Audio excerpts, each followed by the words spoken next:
আন্দোলন প্রত্যাহার। মেঘালয় থেকে সিমেন্ট সরবরাহে স্বস্তি বরাকে। দীর্ঘ এক সপ্তাহের আন্দোলনের পর অবশেষে জট কাটল।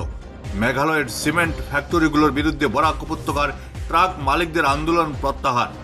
গত ১ নভেম্বর থেকে ৪ দফা দাবিতে আন্দোলনে নেমেছিলেন ট্রাক মালিকরা। শুক্রবার কালাইন ট্রাক মালিক সংগঠনের কার্যালয়ে সিমেন্ট কোম্পানির প্রতিনিধিদের সঙ্গে দীর্ঘ বৈঠকে এই সমস্যার জট কাটে। ট্রাক মালিকদের দাবিগুলো মেনে নেন সিমেंट कंपनी कर्तृपक्ष। Bureau report Barak vision. ठीक है, हमारा परिवार के अंदर में बात है, हम लोग आपस में बैठ के बात करके कुछ जो कम से बेसी हम लोगों का मन का दुख था, इनका कुछ मन का दुख था, हमने इनको सॉल्व किया। हमारा मन का दुख था, इन्होंने सॉल्व किया। और कुछ जो चीज़ को समझ एक दूसरे को बराबर करना था, समझ भी बराबर किया। बहुत अच्छा से हम लोगों ने बातचीत किया। हम लोग यहाँ पर आए, इतना सम्मान सहकार हमको मिला सारा हमारा ट्रक मालिक भाई से, हमारा ट्रक ओनर लोगों से, सारा कराइन काटीगोरा, करीमगंज, सिलचर, गोरखपुर का बासिंदा से बहुत अच्छा से बातचीत हम लोगों ने किया। और हम लोगों ने कुछ हमारा रोड मैप बनाया, कुछ आज ही हम लोगों ने डिसीजन ले लिया, कुछ के लिए हम लोगों ने बनाया कि हाँ आने वाला टाइम में हम लोग ऐसा करके इसको ठीक करेंगे।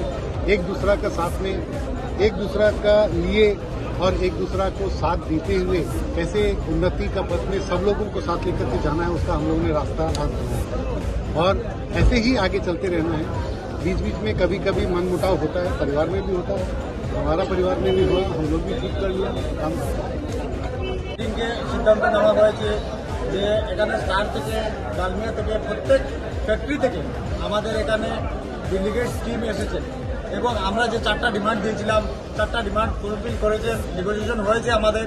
আমি বরাক ভ্যালির যেগুলো গাড়ির মালিক, বরাক ভ্যালির ট্রাক ওনার্স যারা, আমি সবাইকে আহ্বান করব যে আপনারা আপনাদের গাড়ি ফ্যাক্টরিতে পাঠান।